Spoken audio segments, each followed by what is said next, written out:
Welcome to the Path Podcast, where we will travel the lives of some bold women, from dreams to detours to destiny. She did not choose this path chose her. This is the Path Podcast.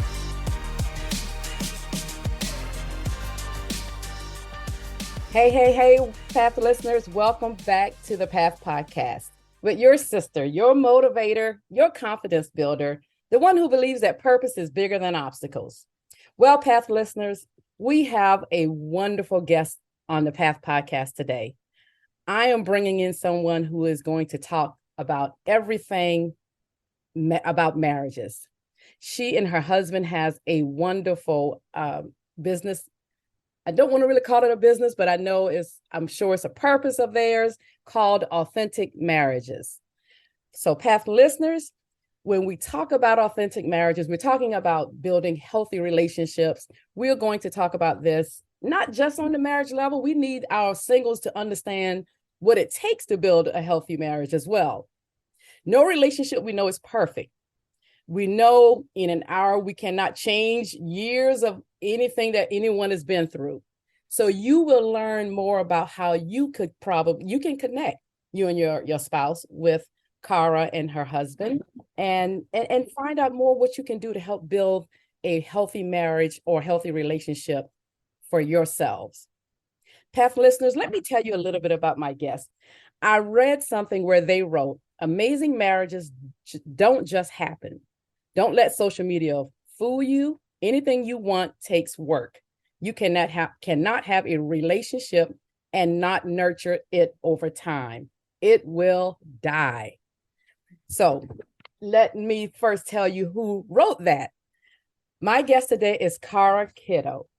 She is a licensed clinical social worker and the co-founder of Authentic Marriages along with her husband, Dr. Jared Kiddoe.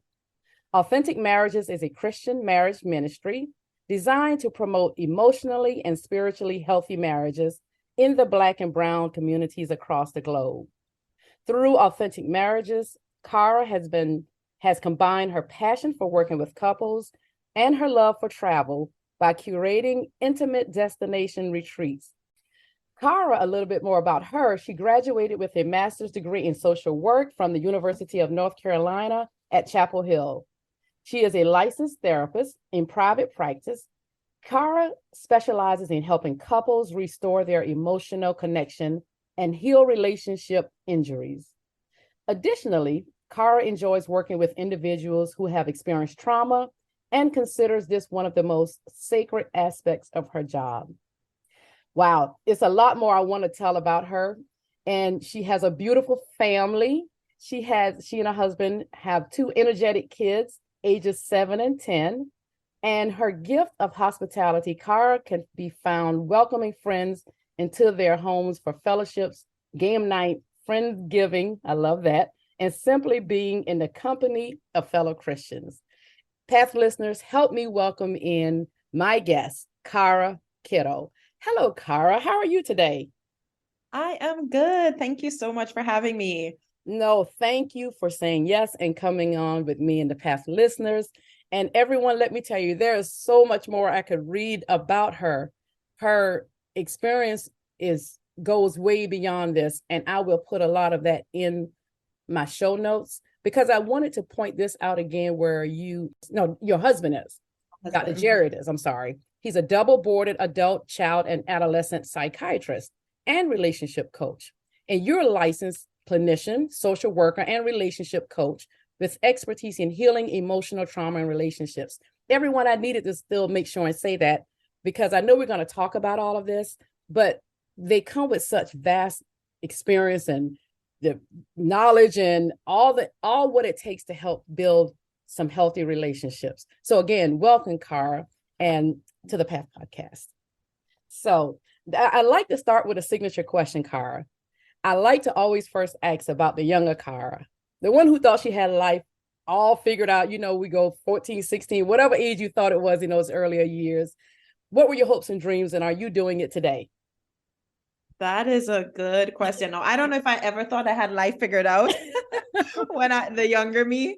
But I remember I grew up in Trinidad. Okay. I was born and raised in Trinidad and Tobago. And so from about age 13, my goal was to leave. Like that was really like my goal. Uh-huh. And people have like career goals, career aspirations. My goal was just to leave my house. Really? Like that was it. Like I That's a just lot wanted of to us. leave. But I wanted to leave. I wanted to leave my house and I wanted to leave Trinidad. And I really wanted to get to a space where I could be independent and successful, right? So that sort of was my holistic goal.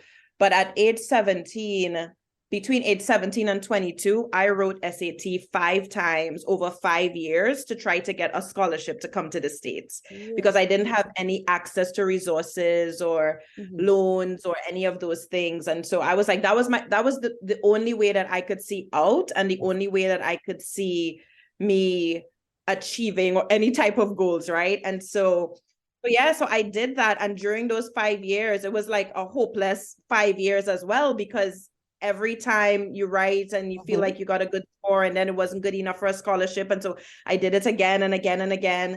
Yeah. But it took 5 years for me to get out, to get to the States. Really? And so by the time I got to the States, I was 22, starting college. When most people finish college, I was actually starting college. Wonderful. But you know what? The thing is, obviously, you never gave up. Right. So you mind me asking, when you came, were you married already, or did you meet here? So we actually, Jared and I actually met in Trinidad when we were 17, when we both were 17. Oh, wow. And he came to a church lectureship that we were having. And every year, the lectureship rotates different islands in the Caribbean. And so in 1998, it was in Trinidad. Yes. And so that's where we actually first met.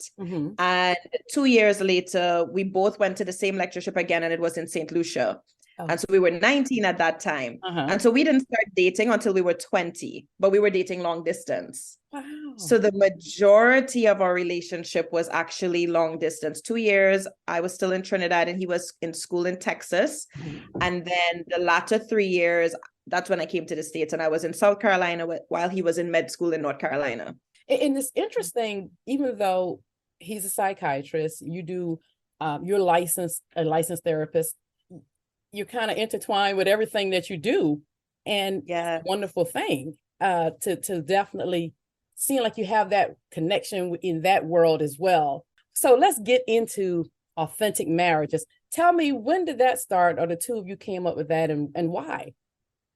That's a really good question. So authentic marriages was sort of like born out of my passion it was like a personal passion to have a marriage that I did not see growing up, or a marriage that was not modeled to me, a marriage like I was on a mission to like have an emotionally healthy, stable relationship, which basically was like the opposite of what I saw. Yes. And so when we got married, we were both 25.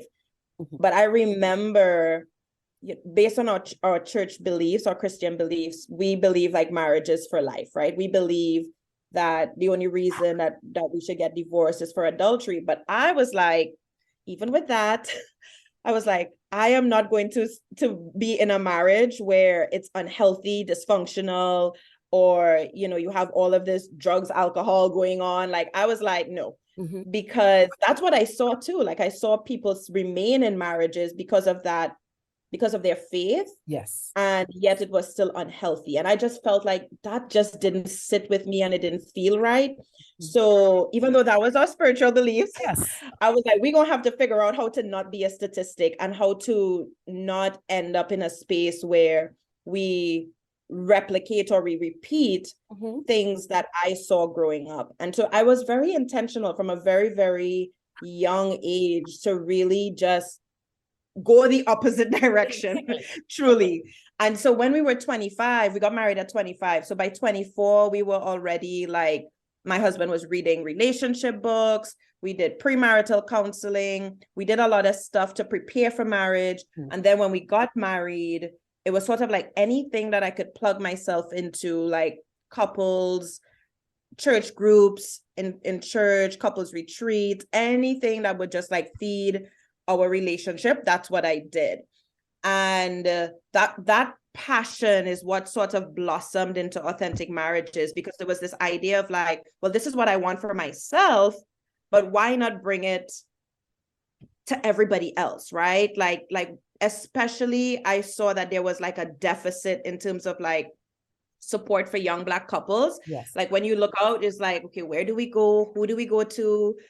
You know, it just felt like there wasn't a space per se for us.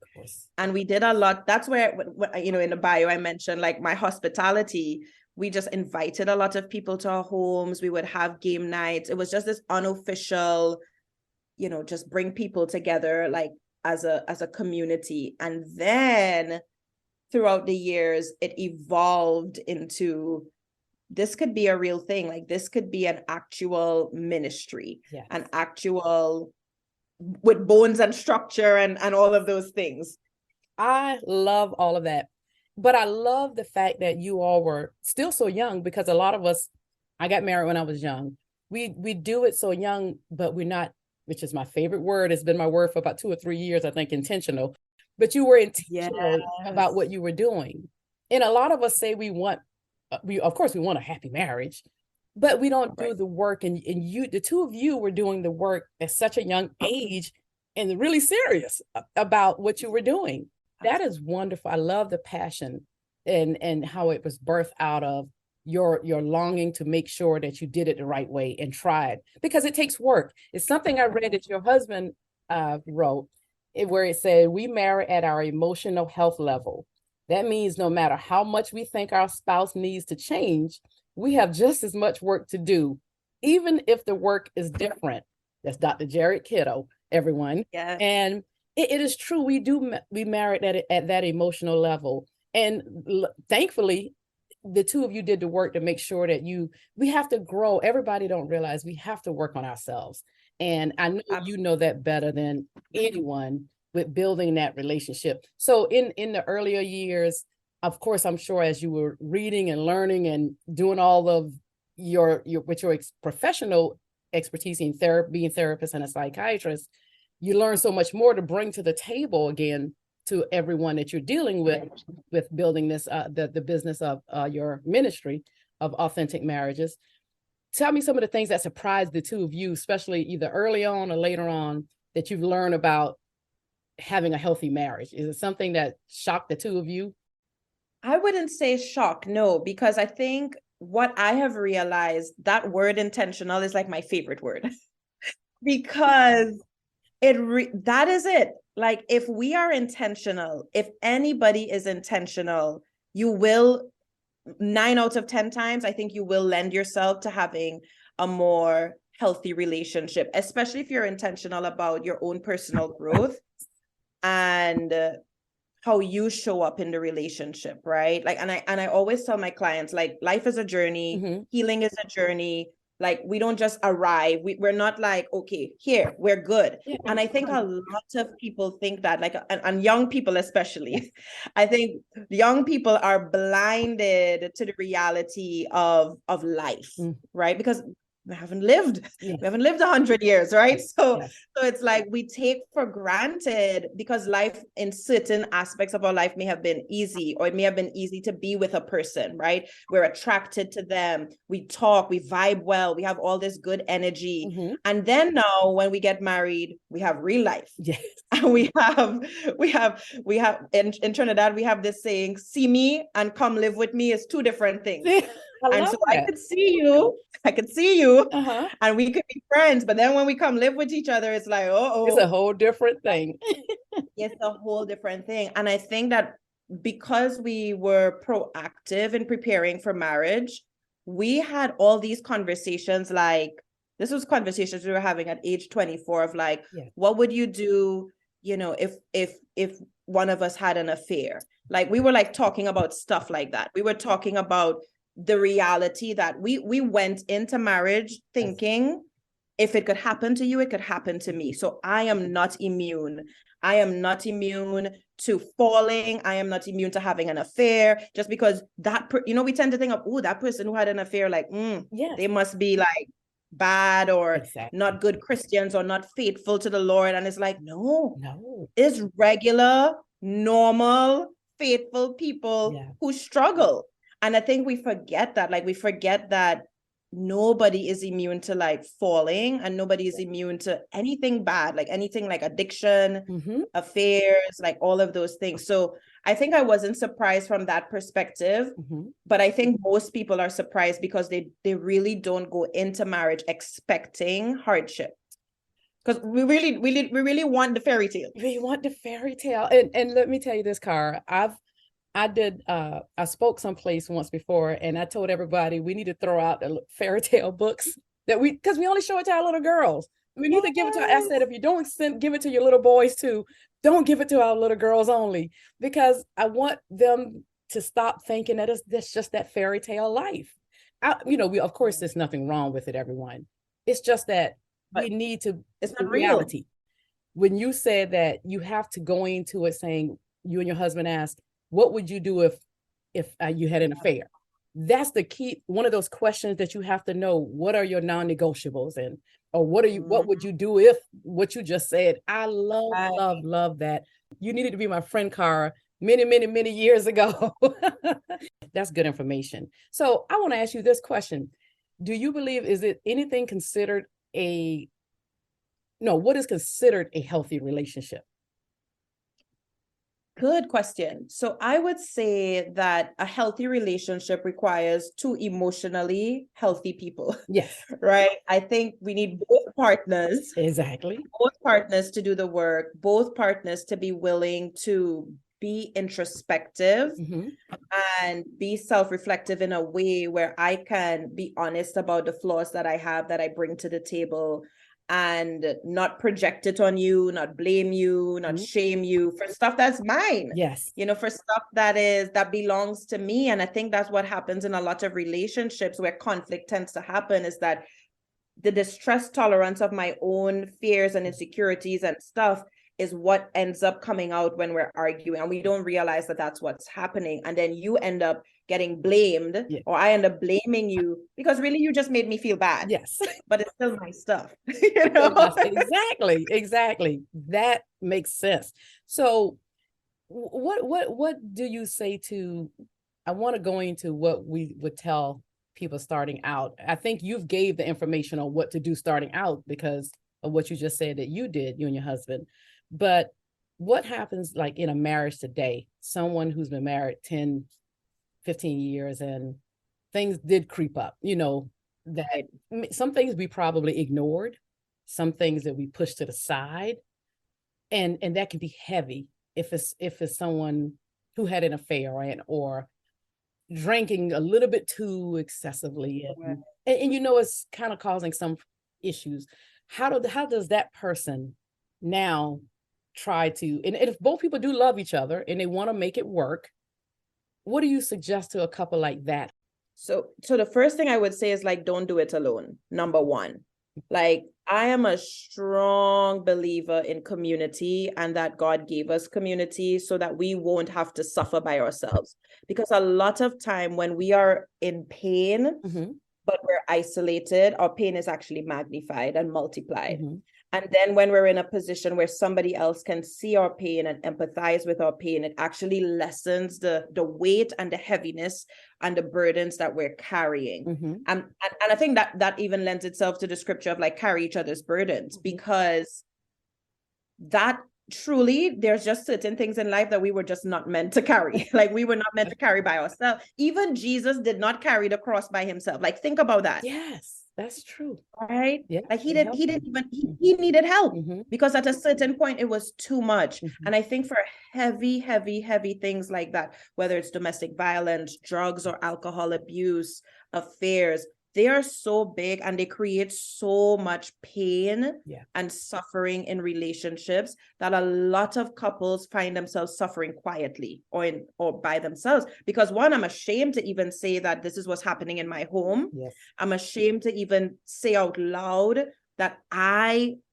was foolish enough to make a mistake or to fall or even just was blind to who this person was. And here I am. And so there's just a lot of shame that I think the devil uses against couples in those situations. So the first thing I would say is don't do it alone. Don't do it. Right? Like if you're trying to recover from something that is as big as alcohol abuse or drug abuse, I don't know anyone Yes. who was able to like overcome that alone. Because even when you think of like Alcoholic Anonymous or those spaces that were created, it's like a group space. Yes. It's a group space where you're held accountable to your change, to your promise to yourself, to do the work of doing that. And so I would say find a therapist, find a safe person. Yes. Keyword safe. Safe. You know, because not everybody is a safe person or not everybody is a wise person, right? Mm-hmm. And you need to find people that's part of like, I think of it as like putting a wall of protection around your marriage to begin with, right? Like in my world, like I put a wall around my marriage by surrounding myself with people that are trustworthy, right? Like these are the people where it's like if I really committed a crime, I could call this person, but they would they'll bail me out of jail, but they'll also be like, you know, Kaara, you shouldn't. You shouldn't. I think what you did was wrong, exactly. Right? Like we need people like that in our lives to be able to pour into us and to let us know if we are, you know, floundering around, like to ground us, but to also hold us accountable. But again, like I can't be held accountable if I'm not in community with someone that where we're sharing that relationship with, right? Yes. And so I think what makes the marriage hard is that we try to do it alone. Like we literally try to just figure it out on our own. We stumble and we have these small issues in the beginning and we try to figure it out on our own. And then they turn into big issues over time. And then we still try to figure it out on our own. And then somebody gets divorced and you're like, well, what happened? Like y'all look so good. Like y'all like posted pictures on Instagram yesterday. Like, how are you divorced today? Like people are like so shocked because most of the times people are actually not in a community where they feel safe to share their burdens. Yes. Well, I love that because I work in my church's ministry. I work on our divorce ministry. And and I do that because, you know, everybody who goes through even a divorce, you feel like you're alone, just to your point. And everybody we talk to, we unfortunately, you know, the divorce rate unfortunately is high. But we always say you're not alone. You know, our first goal is wanting marriages to work. I love what you say when you put a wall around your marriage and a wall of protection. And that's something that is such great information to learn today. If you have not started doing that, a lot of what Kaara has already shared, Path listeners, consider starting today. It's not too late to jump into some things so we can give a lot of people information. Tell me 5 signs you know you need to seek help for your marriages today. Because I've read something on your Instagram where you give, and everyone follow them. We'll give you all of that information because they're putting that information out there for us to learn. So this podcast can only go for about 45 minutes to an hour, and we can bring her back again if she would ever come back. But so make sure you follow her and we'll give you that information. But yes, please tell us 5 signs you need to seek help. You know you need to seek help for in your marriage, if so. Right. One thing would be like you feel like you're stuck in like a negative conflict cycle. And when I describe a conflict cycle, that typically means that we're just going round and round and round. Like we feel like we don't get to any conclusion. There's a lot of emotional volatility that happens. Either I'm getting angry and the other person is shutting down, and it just breeds disconnection, right? Typically what I hear from a lot of people, a lot of my clients, is that they feel like they've tried everything. Like they feel like I've done this, I've done that, I've suggested this, I've changed this, and nothing is working. And oftentimes I tell people we're trying the wrong things, right? Like sometimes I even have to tell my clients, because they would say something as simple as, you know, it's your tone. This is a common one. There's a common one that men always say, like, it's your tone. It's the way that you speak to me, right? And I literally told one of my clients this yesterday. I was like, okay, yes, while it is nice, this is a great idea for you to manage your tone and how you speak, and in terms of being respectful, that is always a nice thing, right? Like that's always that is always a nice thing to do. it goes so much deeper than your tone. Mm-hmm. Because what ends up happening is that they come back and they're like, but even when I say it in a nice way, I still get a bad reaction, because it's not only about your tone. It's just that that's what the other person is seeing as the thing. And so they think that that's what needs to be fixed. So when I say like you feel like you've tried everything, you try to fix your tone, or you try to tell the person to fix their tone, but it didn't work. Like it really didn't work. And now you're frustrated because I did what you asked me to do, and you're still upset, even when I fix my tone, for example. Exactly. And so, and I always say the reason why it goes much deeper is because a lot of times, for a lot of people, we have issues with receiving negative feedback, because negative feedback, regardless of the tone, is still criticism. It's still saying I did something wrong. And then that says I am bad. I am a failure. I am not good enough. And that's where, you know, a lot of the work that I do, I get to that place, because a lot of times couples are not talking about that. They'll tell you, oh, you need to fix your tone. You're not being respectful.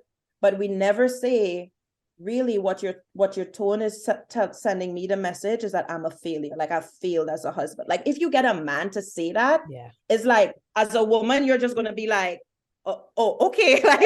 like I would have never in a million years think that that's what you're getting from my tone. Right. And that's how we have to get people to, when you say you tried everything, you haven't tried that, right? Like you haven't tried. No, you have not. That's what you haven't tried. And that's what people feel like when they say that I've tried, because they're trying for what they could see and what they know, but you don't know what you don't know. Everyone, let me tell you, just that right there alone will help change a lot, save some marriages right there, Kaara.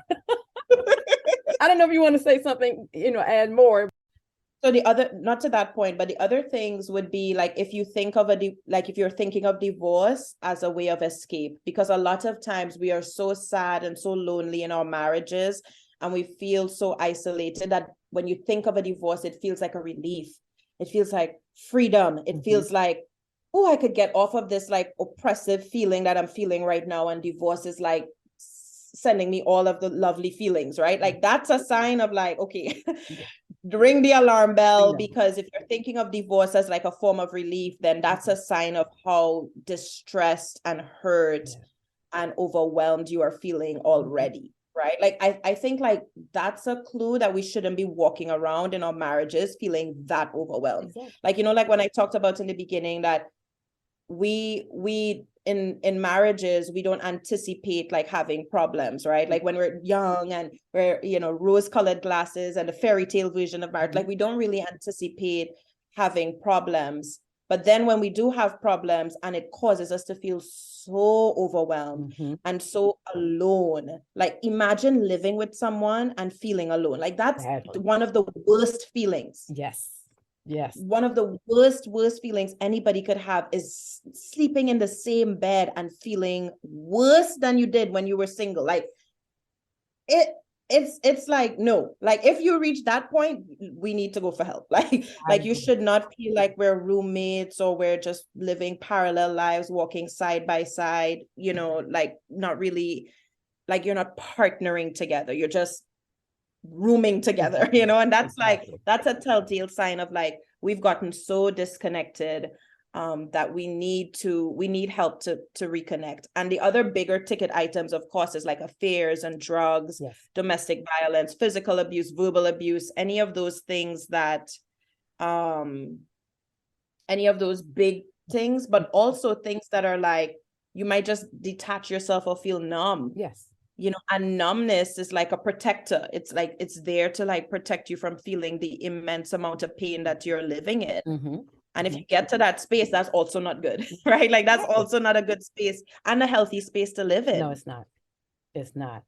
But past listeners, for whatever reason things happen, that it's time to seek help and start seeking a therapist and licensed people to help you walk through this journey of what's happening. And again, it's gonna, do you agree? It takes both people coming together. Yes. And have you ever had in your expertise where one trying and the other one coming hesitant, or they don't come, or but they've still had it to work?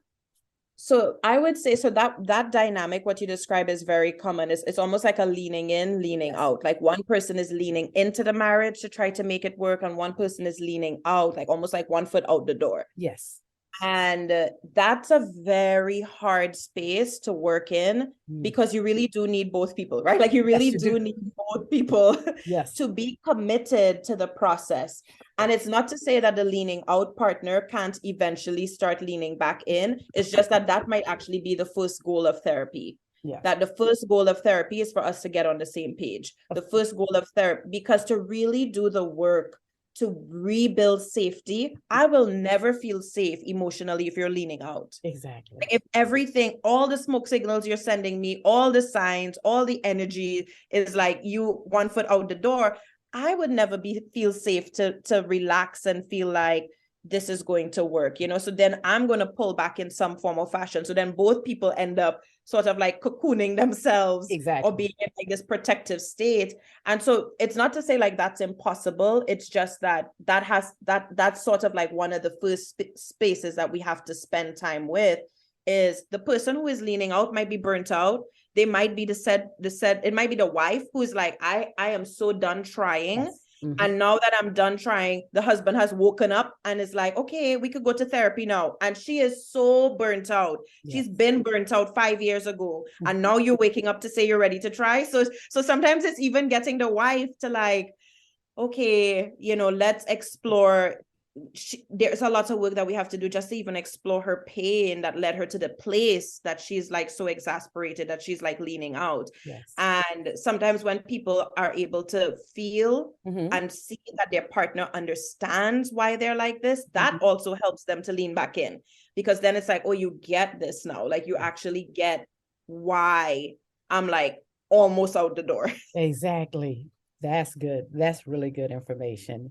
So I said I wanted to ask this, and everyone, we're going to deal with some of the stuff a lot more. I want to ask her so many more questions, but I want to ask this one question that I do believe some marriages may need help in when they've lost intimacy in the relationship, or how do you think some couples who may be struggling with that, what are some of the causes, or what? And I know, is there no one size fit all, and everybody's different, everyone. That's the one thing we'll tell in our sessions with a group of people. Everybody's stories are different. Everybody's situations are different. It can come from different places. You talked about, I love something you said, and I don't want to jump. Why do couples make excellent parents but horrible spouses?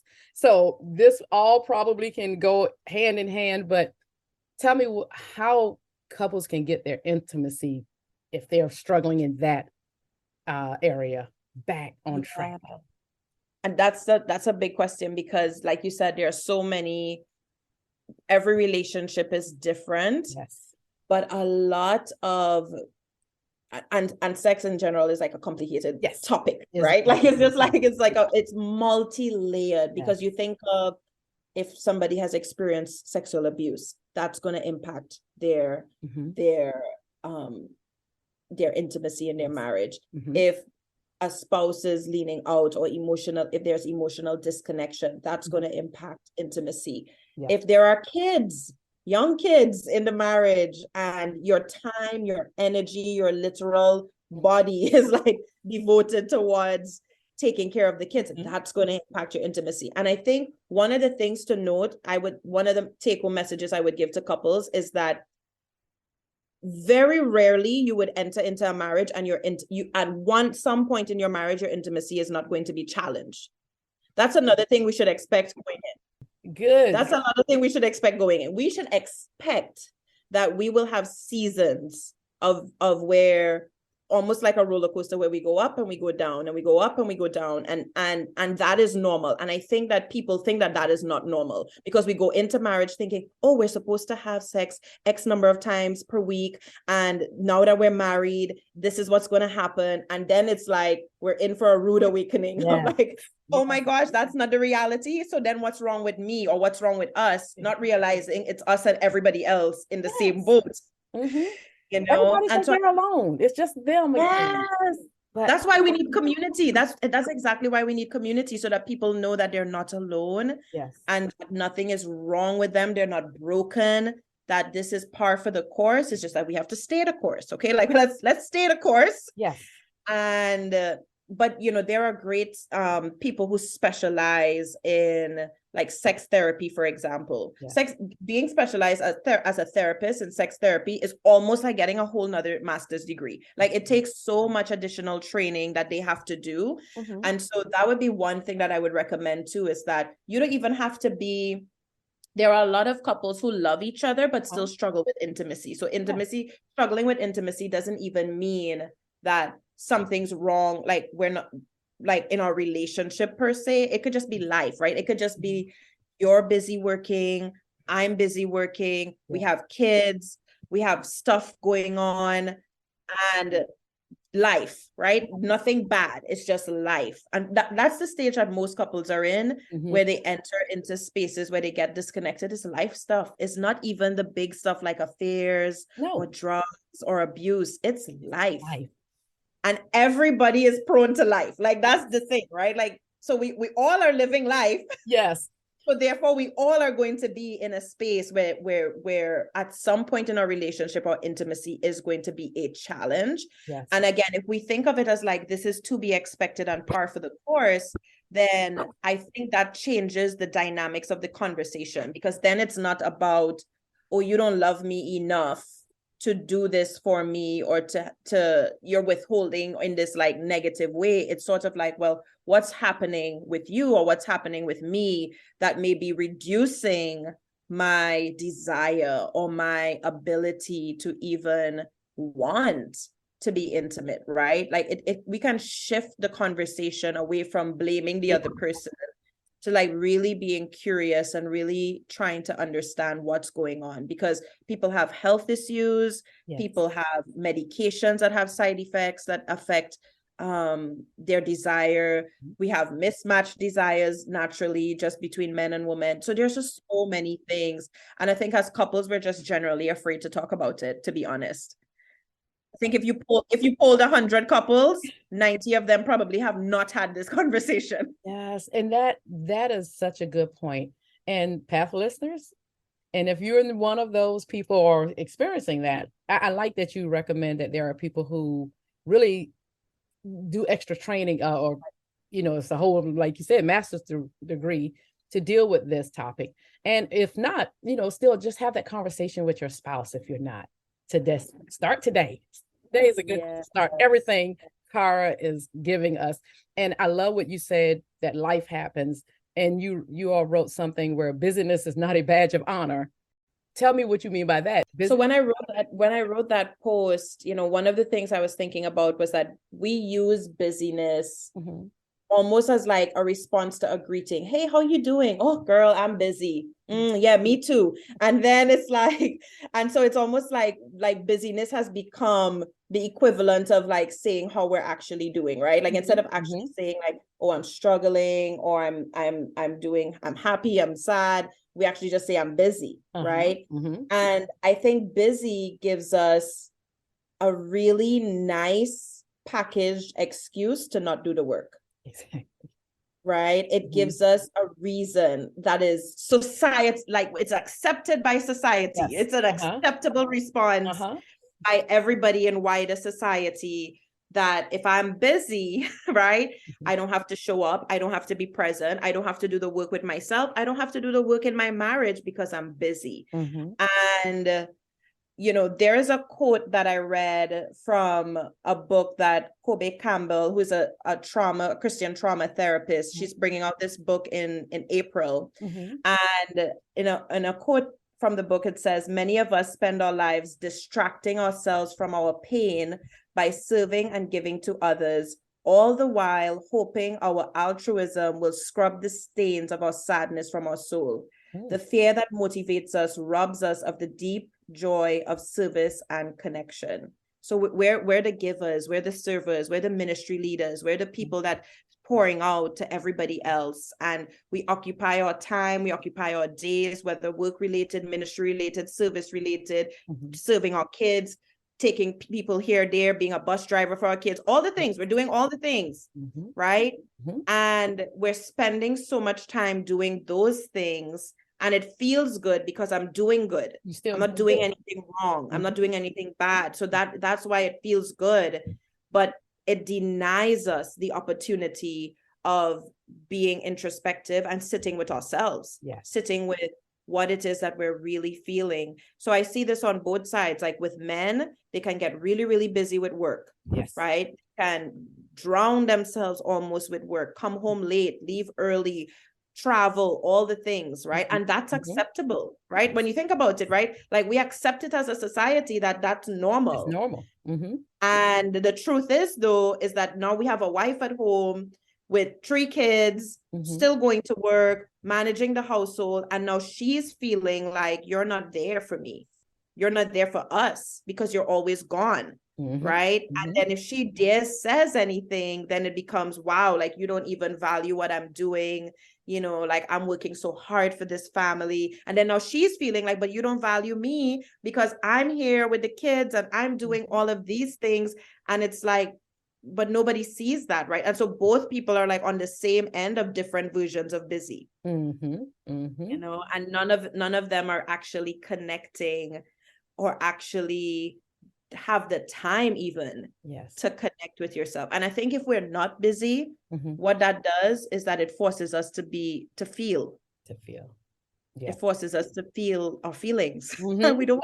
And a lot of us don't want to feel our feelings. Yes, exactly. I don't want to feel sad. So instead, I'm gonna work harder.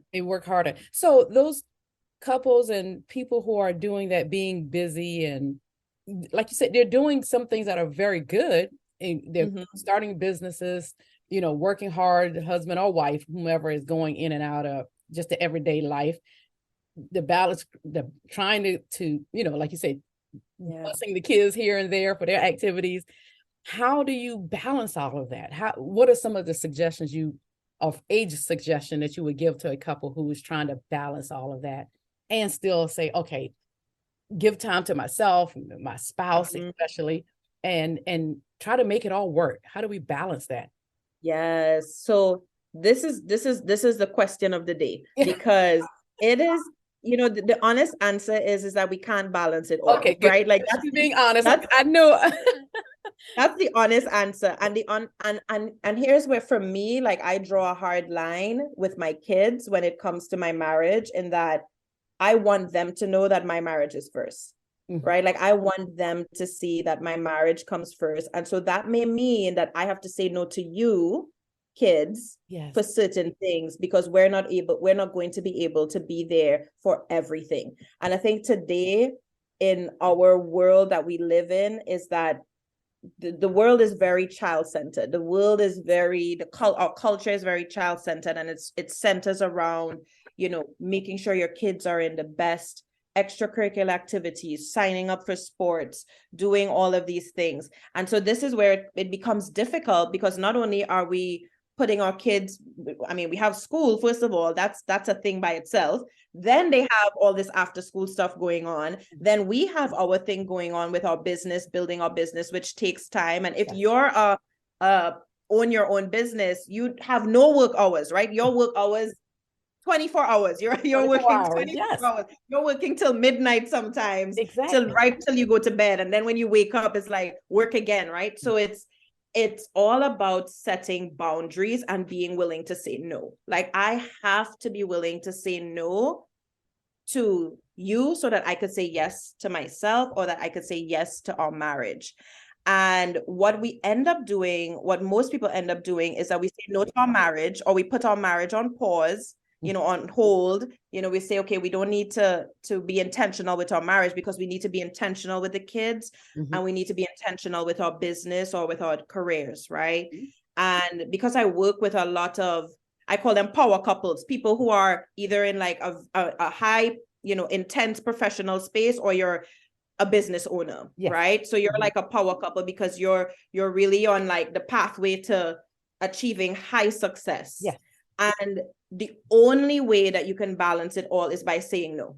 Yeah. Like you have to have boundaries, boundaries. And you have to be able to say no to even money, for example. Like you have to be able to say, for me, like as a private practice clinician, I could say yes to getting more clients, but then that means now my calendar is overbooked, which then filters down to, if my calendar is overbooked, then the energy that I have at the end of the day is less. So if the energy that I have at the end of the day is less, now I'm irritable with my kids for them being kids or for them asking for normal things that every child should like ask for in their age and space. But I'm annoyed because you're asking for it, because I have now given too much of myself.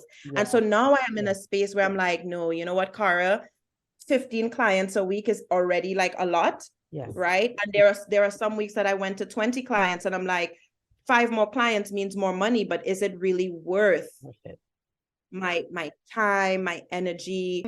And sometimes it means like, can we say no to that? Because do we really need you to work 80 hours in order to provide for us? Or are we okay with what we have been blessed with at this point? And I think being able to set boundaries and say no. So we tell our kids no all the time. So we'll go on a date night and my daughter will be like, oh, like, you know, like disappointed, right? Like she's disappointed.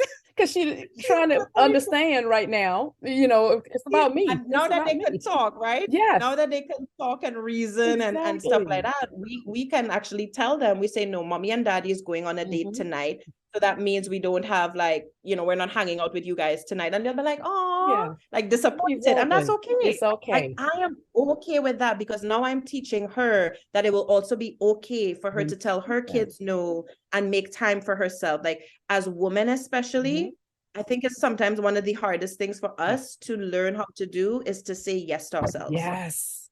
I need little bells to say ding, ding, ding, ding. That is so important. And everyone out there knows that. When we're better to ourselves, we can be better to other people, basically.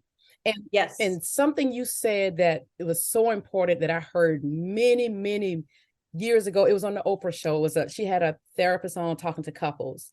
And I always remember what he said. And I tell everybody now this also, Kaara. He said, he was telling the wife, because she was so busy with the kids, and she was just saying, she felt like, of course she is doing something good, but he told her the way you take care, and the husband was saying that they don't have enough time. So he was telling her the way you take care of your kids is also by taking care of your husband. So you have to, and he wasn't everyone just talking about intimacy only, but it's that spending time with him, like you say, the date night. That's taking care of your kids, because it's trying to keep that family together. So your kids, giving them a great model of what marriage looks like and a healthy marriage. You are so far beyond what some of us are. And I hope this episode could get to everybody in the world, especially young people who are starting to build relationships. For sake of time, and I know I can talk to you all day, Kaara, because thank you. You've given us so much good information. So I want to ask, and I think you've said it, but I want to be clear for young people or people starting and that's moving into the world of saying, I'm in a relationship or I want to be in a relationship. What are some of the things that you would suggest to people to start doing before they make that step, if they want to be married or build that relationship and take it to the next level? You know, so one of the things I will tell anybody who is single, even if you're not dating, to still expose yourself in the married community, because I think sometimes a lot of single people feel left out, or like this is not a space for them, or this is not a space they belong in. And I think as a married community, we also need to make space for single people so that they can also see role models and mentors that they can look up to, because sometimes we have that separation of like single ministries and marriage ministries, which is good because they have separate needs. But I do think that we need to create a space where there's some overlap, right? There's some overlap where a single person should be able to go over to a couple's house and hang out and be a witness to what relationships look like and can be like.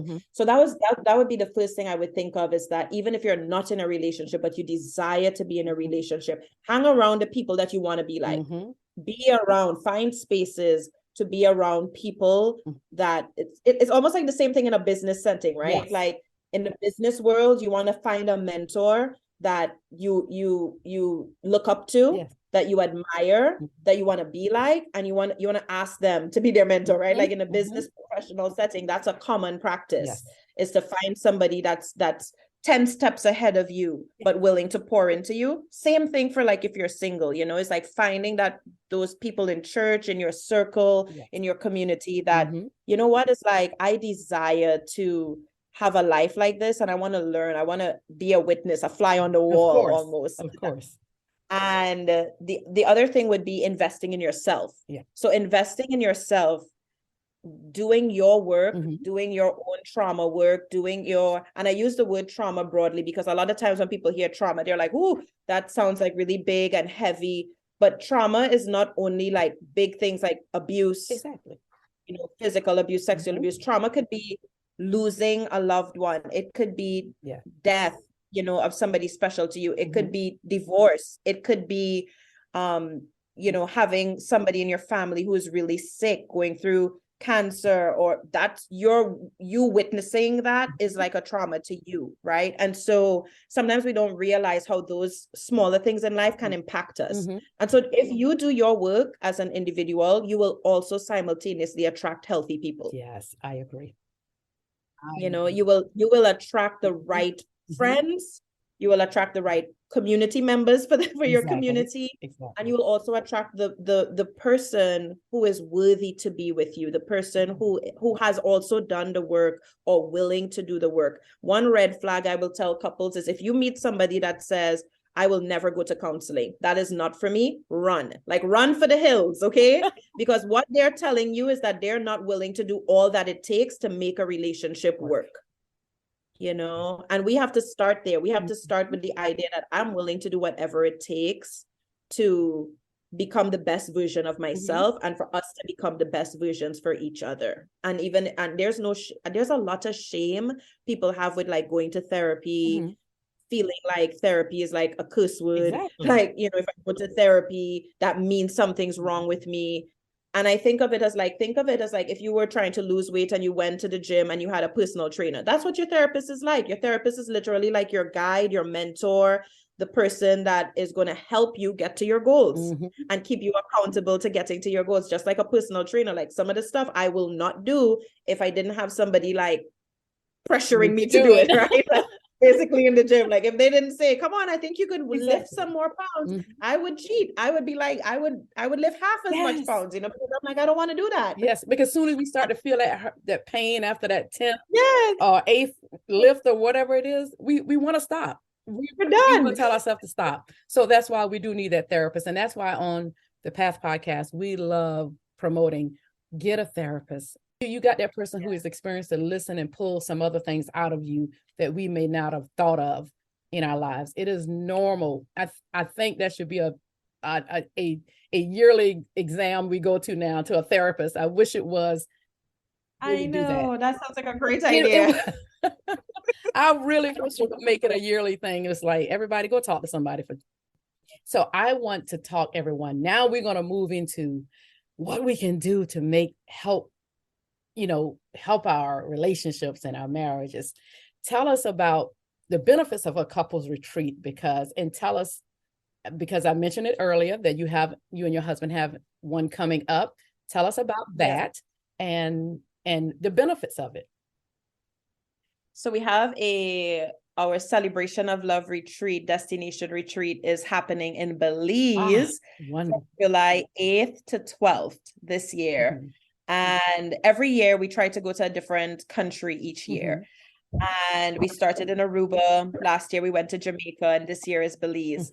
And one of the things that a retreat gives you is just the opportunity to have fun. I think sometimes when people hear retreats, and depending on if you've gone to other retreats before by other people, the retreats can sound like a lot of work. And you know, there's a natural resistance sometimes when we hear work. We're like, oh, I don't know if I want to do work. You know, I don't know if I want to go on vacation. Sitting at a table and just doing conferences all like a Yes. not And I that. think that's what people hear. Exactly. I think people hear work. They hear work. They hear sitting down all day from 9 to 5 in a classroom setting, doing paperwork, Yes. work, Yes. worksheets type thing. And that is not our retreat. Like our retreat is a place for couples to really have fun. Yes. I think like we have lost the art of having fun, Yes. and having fun and new experiences with each other as a couple actually adds to your your relationship. It helps you to feel like having the shared experience helps you to feel excited together. Yes. We're doing this adventure together.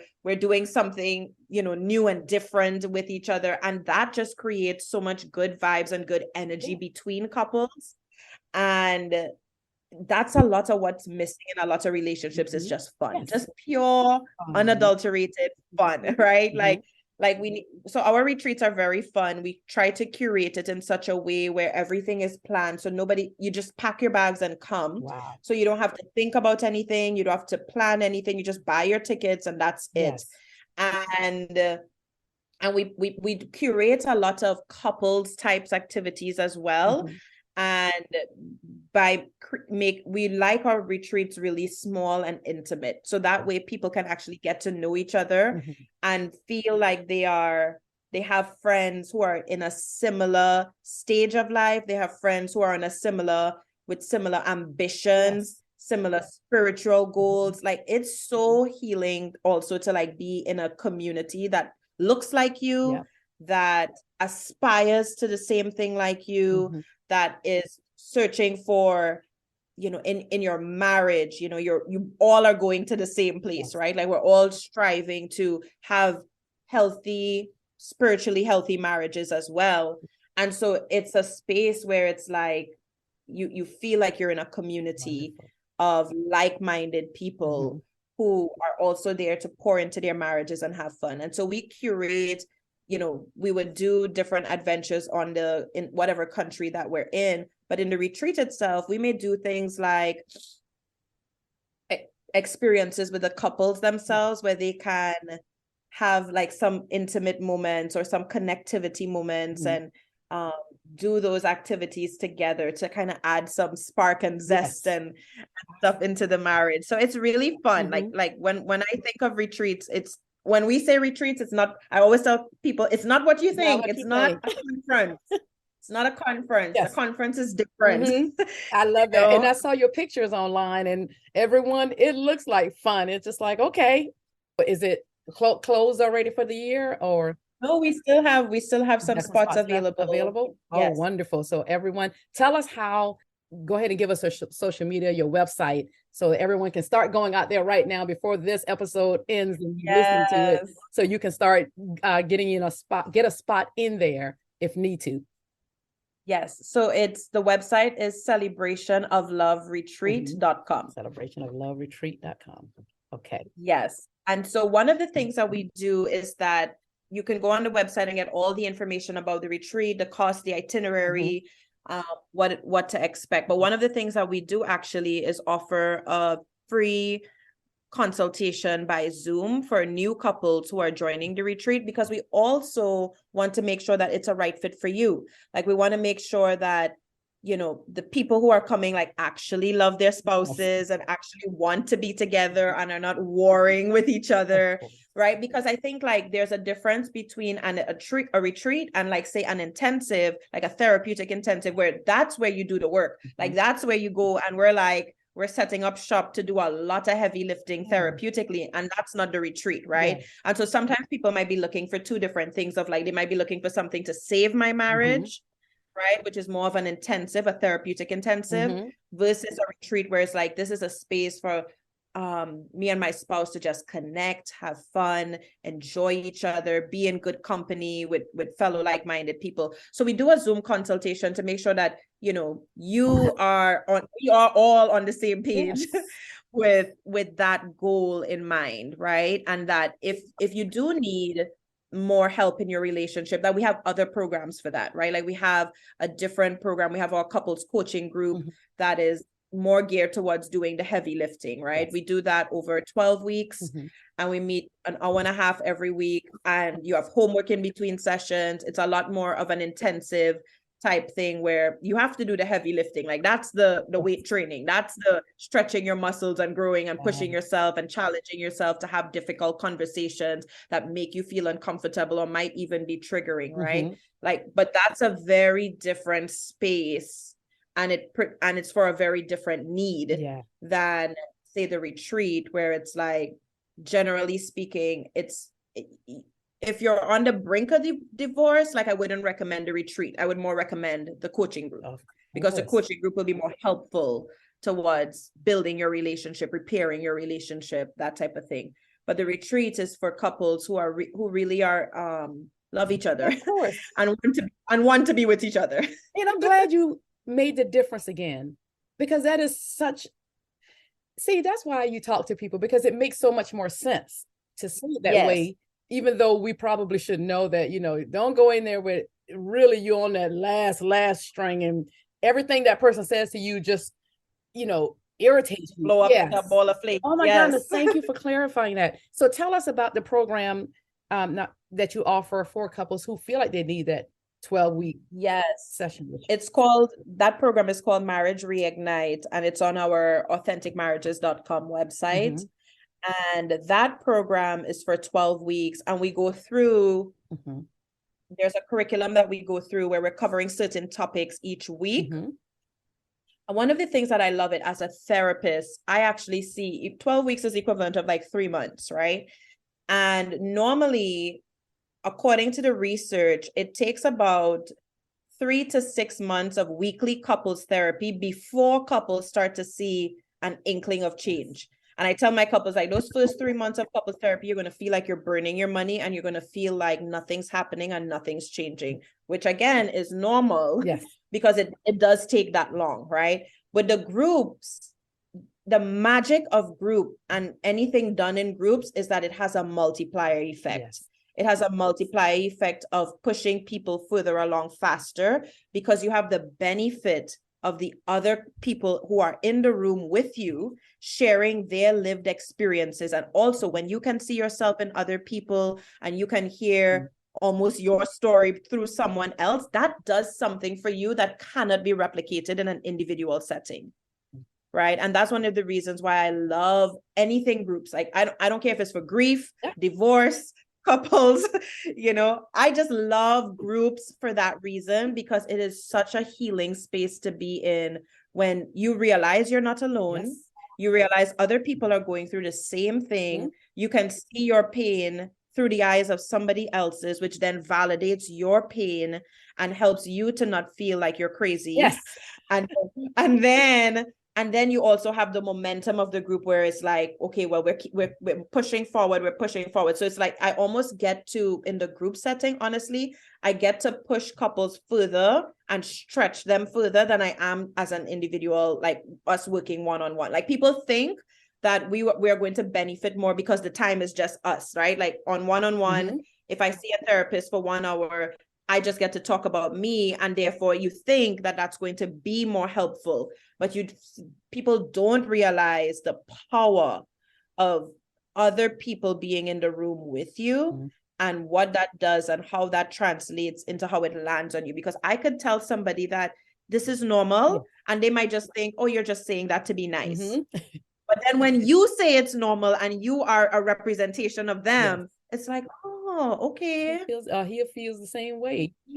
I'm not crazy. I would have never thought that about groups, because if I ever had to go, I would have said the same thing. I want all the attention on me. I want to talk about mine. I just want to, I don't want everybody else probably to know everything I'm going through. But until I started doing the ministry, the divorce ministry at church, that, just to your point, the group helps each other. But to your point, every group I've been in, and I've been doing this for now about 4 or 5 years, they connect so well. But every group has been so helpful, where they start giving, advice and they're starting and saying, oh, me too, like you're saying. So I am such a big proponent too on group settings. So everyone, definitely connect with her. And you said that the Marriage Reignite for Power Couples is on Authentic, your www.AuthenticMarriages.com. Okay. Are you all offering any other courses or programs that you want to share? That's it for now. So we have the That's coaching group. Yes, we have the coaching group, we have the retreat, and then I also do either couples therapy or individual therapy for anybody who has trauma. I also do that as well. So can that be found also on your website? On my website. Okay. Yep. And as we talk about, is it okay if you plug your husband and if you anything he does? we can't have this about authentic marriages and she don't plug her husband. That's funny. So Jared is my right hand in terms of authentic marriages, and he is a child, adolescent, adult psychiatrist, and works actually full-time for Kaiser. But he loves, I describe him as a social worker trapped in a doctor's body, because I really do feel like the passion that he speaks with, his lens for social justice, his love for people, I feel like that just lends itself to like social work, which is my degree. Yes. And I'm like, wow, like I feel like you're the social worker trapped in a doctor's body, right? Like, because you're doing all of these things on the outside with authentic marriages. And that's really his passion. He loves, he's an intellectual, and he's a spiritual intellectual too. And so I also joke and say that he might also be a pastor trapped in a doctor's body too. But I'm like, I don't want to claim that. Yes. But being a pastor's wife is hard, and I'm like, I don't want that. Yes. He's like, no, honey, don't put that one on me. Not right now. But he's great, and we work together. We do the retreats together, the groups together.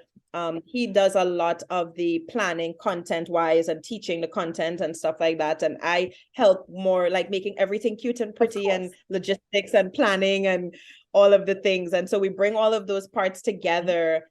And I think we work really well together by being able to bounce ideas off of each other, but also offer sort of like a different perspective, even when we're talking about the topic at hand, whatever, we can be talking about forgiveness, we can be talking about conflict, but it's like we're able to offer the male perspective and the female perspective, which I think brings a nice balance as well. Which is very important, of course. Yes, yes. Well, wonderful. Well, everyone, for sake of time, I promise you I could ask maybe 5 or 10 more questions or more, but is there anything I didn't ask that you would want to share that you think is important to let the audience know about marriages, relationships, just building healthy relationships? I think we covered the main things, which one of the things I want to highlight is the intentionality. That do not leave your marriage on autopilot. Like, do not think that you can just press pause on your marriage, take care of your kids, and then return in 18 years and that your marriage would be okay, right? Like, don't do that. Don't fall for that trap. It's a lie. Exactly. It won't work. It's a lie. It won't work. Like, like the word of the day is intentionality. Like, just be intentional. Put yourself on the calendar. Put your marriage on the calendar, especially if you're a busy couple and you have kids and you have a job and a career. Like, you need to be on your calendar. If you're not on your calendar, that is a red flag. Yes. Awesome. Well, Kaara, it has been a pleasure having you on the Path Podcast. That's why I did the Path Podcast, because I wanted people to know, women especially, that they're not alone, whatever they're going through, because again, we give so much of ourselves and we do so much and we go through so much and we put ourselves on the back burner. And I wanted women to know that there are people out there who can help us through the things that we probably need help with, and or add the information to show us that you're normal because of what you're feeling, and or that you're not alone if you've gone through anything in your life, an illness or building a business, or all the things that we try to do in our lives to be successful women in this world. So I want to thank you for coming on the Path Podcast with us today. You're very welcome. It has been a joy to be here. Oh, no, it's been a joy to have you. So everyone, some guests, I always feel like I need to do a live show because we need some more lessons here, I believe. Well, to end this show today, Path listeners, I love to end on something my guests say. But the one thing they've said, how amazing would you feel if you woke up every day and felt deeply connected to your partner, just like you did when you first got married? How would you feel if you were able to feel freely talk about life and personal stresses without getting triggered, overwhelmed, or frustrated with each other? We know over time your relationship will change. Your connection won't always be the way it was when you first got together, but that doesn't mean this new version of your relationship should be uncomfortable. It's normal for couples to experience periods of disconnection in their relationship. Children's jobs, moving, taking care of your family's health issues, and life in general can pull really good couples apart. It doesn't mean something is wrong with you. It simply means you are human. But we have good news, Miss Doctor and Miss Kiddoe said. We have good news. Growing closer to your partner and rebuilding your relationship is possible with the right tools. Path listeners, consider connecting with Kaara and her husband, and consider, since they have spots left, wherever you are, if you feel like you need the therapy right now or some of the working through their marriage counseling or the retreat, they're here for us to help us through these parts of our lives. And we want to say thank you again. Thank you. Until next time, everyone.